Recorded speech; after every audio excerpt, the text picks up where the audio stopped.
Cześć Wam, witam w kolejnym moim vlogu. Dzisiaj nareszcie na nartach. Jestem w dolinie, właściwie już w górach, ale jestem w regionie Alta Badia i dzisiaj zaczynam swoją przygodę z Dolomity Super Ski Experience 2019. Ciekawe wydarzenie, przez kilka dni będę jeździł po ośrodkach Dolomity Super Ski, odwiedzał je, a o wszystkim gdzie pojadę, o wszystkim decydujecie Wy. Dzisiaj padło na marmoladę, w nocy padał śnieg, droga tutaj była fatalna, utknąłem na przełęczy Brenner, ale wszystko dobrze się skończyło. Wieczorem dotarłem do La Villi w dolinie Alta Badia, no i teraz ruszam na trasy. Także moim celem jest marmolada dzisiaj, a to jest mniej więcej gdzieś tam.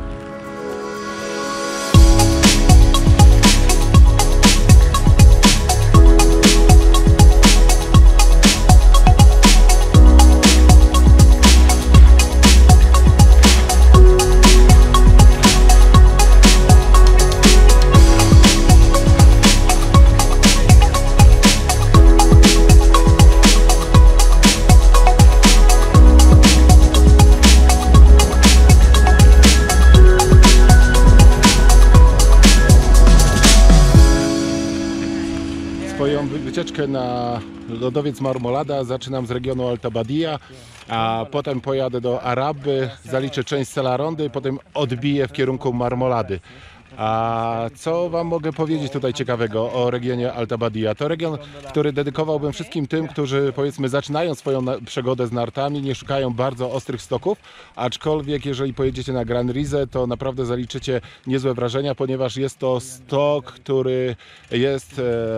na którym odbywa się Puchar Świata. Tutaj najlepsi zawodnicy na świecie mają swój slalom, mają też slalom gigant. Więc jest po czym jechać, jest to czarna trasa, chyba jedna z najlepszych w tym regionie, natomiast większość tras jest czerwona i niebieska, z przeważającej części niebieska.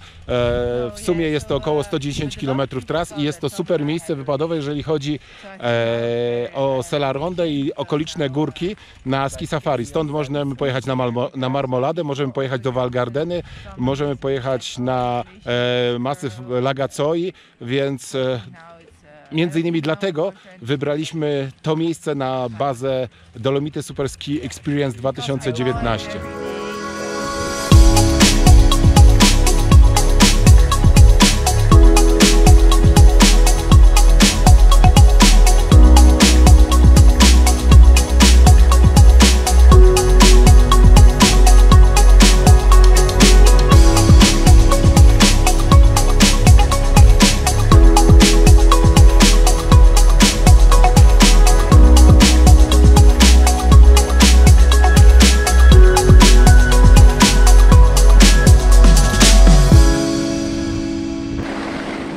Zmieniamy chwilę plany, nie jedziemy bezpośrednio do Araby, tylko zjeżdżamy też do Corvary, żeby pojechać na Pizzboe. Tam jest kapitalna restauracja z fantastycznym widokiem.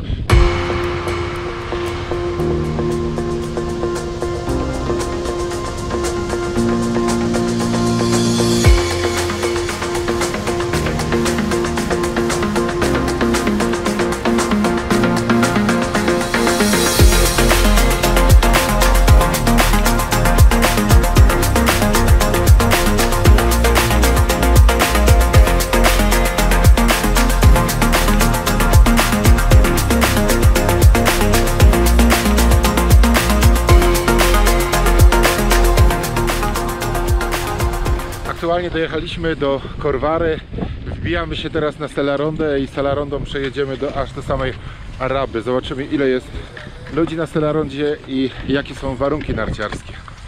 Na razie jest po prostu genialnie.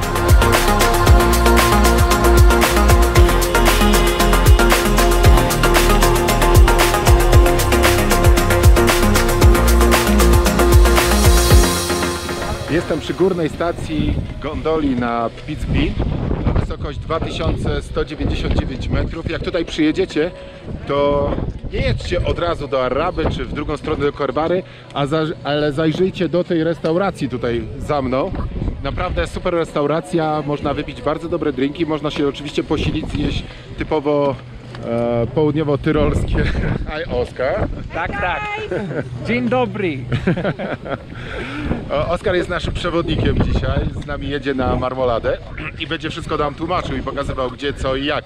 Gdybym się zgubił, co prawda byłem tu już kilka razy, no ale zawsze lepiej mieć kogoś takiego przy sobie. Także wracając do restauracji The Meats Bean, to zapraszam Was wszystkich tutaj, naprawdę jest genialnie. Nie wiem jak tam z dźwiękiem będzie, bo wieje, ale mam nadzieję, że parę rzeczy usłyszeliście. Także ja ruszam dalej do Araby. Na razie, hej!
W Arabii, w prowincji Belluno, także z południowego Tyrolu przyjechaliśmy do Belluno.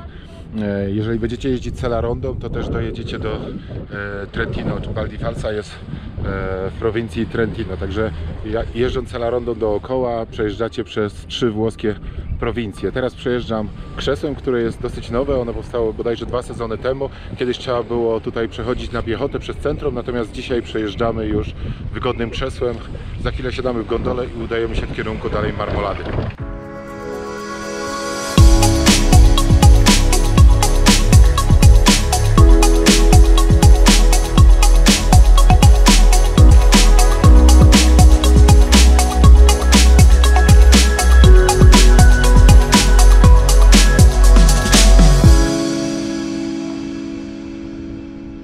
Dotarłem na Porta Vescovo, 2470 metrów nad poziomem morza. Niestety na dole przeczytaliśmy kiepską informację, że ze względu na bardzo silny wiatr gondola na Marmoladę jest zamknięta, więc tam niestety dzisiaj nie pojadę.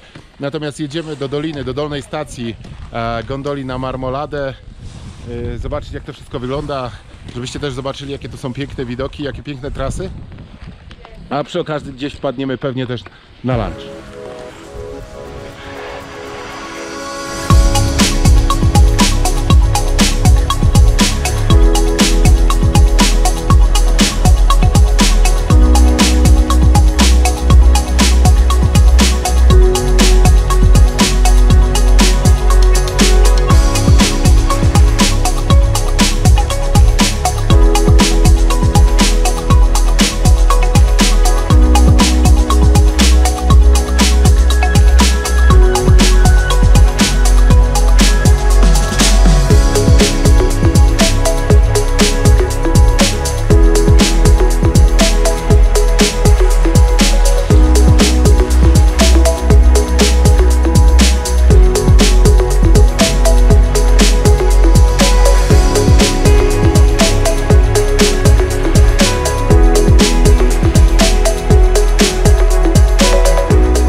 Nie wiem, czy będziecie słyszeć, bo strasznie wieje. Widać Lagazoi, masyw Lagazoi, na który mam nadzieję, że pojadę w kolejnych dniach. Jest to przepiękne miejsce widokowo i kapitalna trasa, a po drodze na dół jest fantastyczna restauracja z Kotoni, do której też chciałbym zawitać tym razem.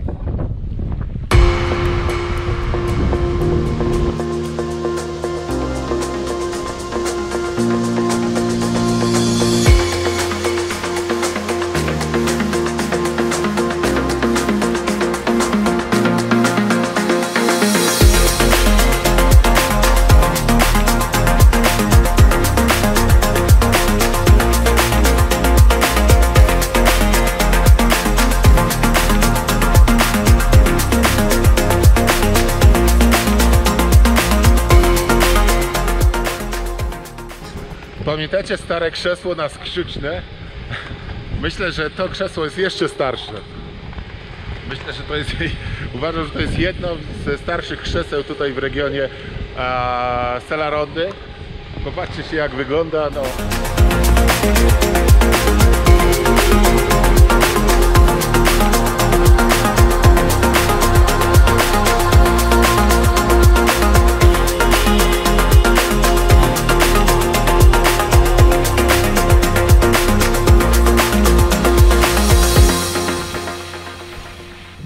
Jadąc tym krzesłem na górę, mam dużo czasu, żeby trochę pomyśleć o tym, czy to krzesło przypadkiem nie jest starsze od naszych pierwszych krzeseł na skrzyczne. Cały czas pracuje, ale stoi w takim miejscu, że w gruncie rzeczy no, nie potrzeba go wymieniać. Jeżeli jest piękna pogoda, to nie ma problemu. Można się tutaj trochę poopalać, chwilę odpocząć przy drodze na Marmoladę. A jak już mówię o Marmoladzie, to Marmolada jest takim miejscem na Selarondzie, na które bardzo dużo osób jeździ. Jest bardzo popularna nie tylko wśród Polaków.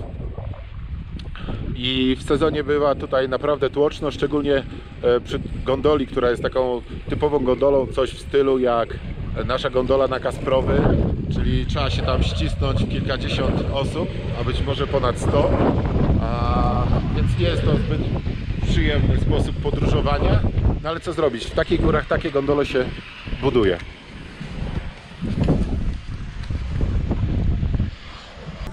Aktualnie jestem w schronisku Padon na 2407 metrów. Jest to schronisko, w którym możecie się zatrzymać w drodze na Marmoladę ze wspaniałym tarasem. Można tu oczywiście wypić słynne włoskie bombardino, można delektować się aperolem. Natomiast to, co tu jest najpiękniejsze, to widoki. Widoki na Marmoladę, widoki na Dolinę Malga Ciapella, z której wyjeżdża gondola na szczyt Marmolady. Niestety dzisiaj królowa Dolomitów nie okazała się łaskawa dla mnie i nie będzie mi dane wyjechać tam. Natomiast myślę, że coś tutaj jeszcze dla Was w Arabii zobaczę, być może coś nowego, ciekawego, czego sam dotychczas nie widziałem. Będzie okazja, będzie trochę czasu na to, żeby to jeszcze tutaj odkryć. Popatrzcie sobie na widoki.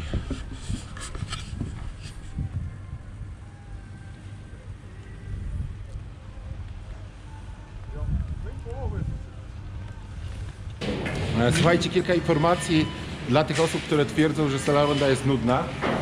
Popatrzcie się, mamy tu czwórkę, trasę, która jest trasą wiodącą dookoła Selarondy, ale jeżeli przyjedziecie do Araby, to koniecznie wyjedźcie tutaj na górę do Porta Vessaco i zobaczcie, jakie tu są trasy. Tutaj nie ma ani jednej niebieskiej trasy, są tylko czerwone i czarne. Polecam Wam zjazd czarną 13, 5 i 3. Naprawdę jest po czym jechać i jeżeli ktoś po tych trasach powie, że Selaronda jest nudna i nie, są tu same płaskie trasy, no to sorry, to już nie wiem, jakich argumentów można użyć, żeby przekonać ich do tego, że tak nie jest. Więc to nie jest prawda, że Selaronda jest nudna. Po prostu nam się nie chce nigdzie odbić i pojechać trasami troszeczkę z boku. A ja już jadę dalej do centrum Selarondy. Niestety Marmolada nas nie przywitała. Królowa Dolomitów stwierdziła, że dzisiaj niestety nie wyjedziemy na górę, więc jedziemy z powrotem do jednego z nowych schronisk, które powstało bodajże rok temu, na jakiś lunch. Także zobaczymy, co tam można ciekawego zjeść, co się napić. Być może skorzystam z jakiegoś bombardino. To do zobaczenia na górze.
Jeżeli będziecie jechać z Celarondą z Araby w kierunku Korwary i wyjedziecie pierwszym krzesłem z centrum Araby, musicie wstąpić do tego schroniska, a raczej restauracji, które powstało w 1962 roku, natomiast 2 lata temu zostało kompletnie przebudowane i wkomponowuje się dokładnie w styl, jaki teraz jest rozbudowywany czy rozwijany w Dolomitach, w południowym Tyrolu czy w Trentino.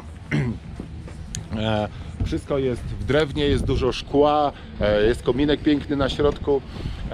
Co tu dużo będę opowiadał? Zapraszam do środka i zobaczmy, co tu można wypić i co można zjeść i w jakich warunkach przede wszystkim.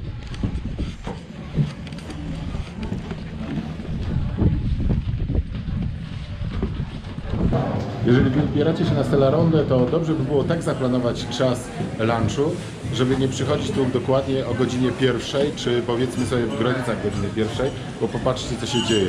A teraz w tym okresie między 6 stycznia a feriami naprawdę nie ma dużego ruchu na Celarondzie.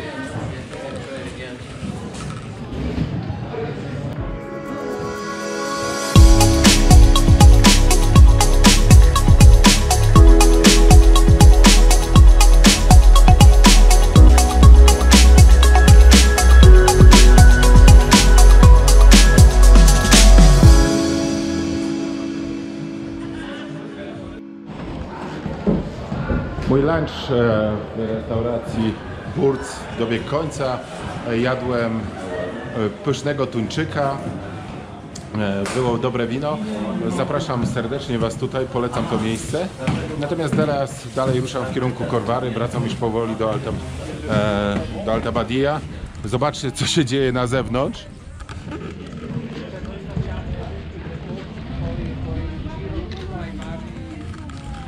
Jak powiedzieli mi Włosi, przywiozłem im śnieg, no i coś w tym jest, bo ten śnieg naprawdę zasypał Austrię, pada w Polsce, pada w innych krajach, natomiast tutaj w tym regionie, w północnych Włoszech, tego śniegu było bardzo mało i oni się z tego tytułu bardzo, bardzo cieszą, więc niech pada do jutra, natomiast jutro od rana ja życzę sobie i życzę Wam, żeby pogoda była jak najlepsza, żebyśmy mogli znowu rozpoznać jakiś nowy region. A na razie uciekam w kierunku Korwary.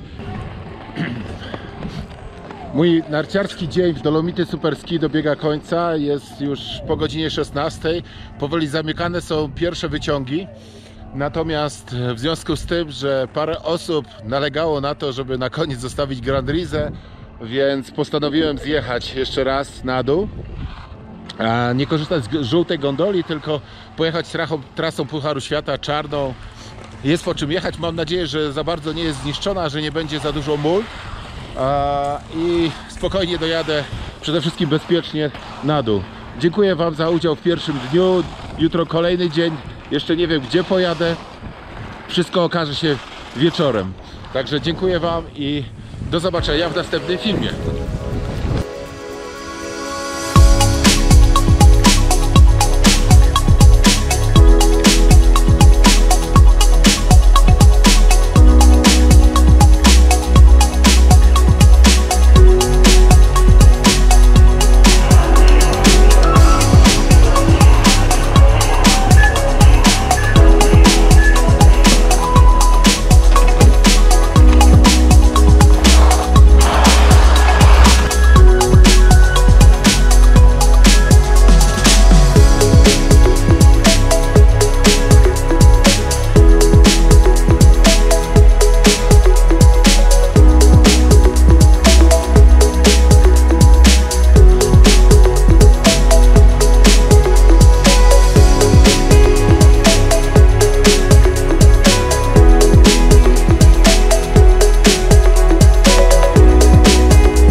Grand Risa zaliczona, łatwo nie było, bo jest strasznie zmuldzona o tej porze, to nie jest przyjemność jazdy, no ale jak obiecałem, to przejechałem.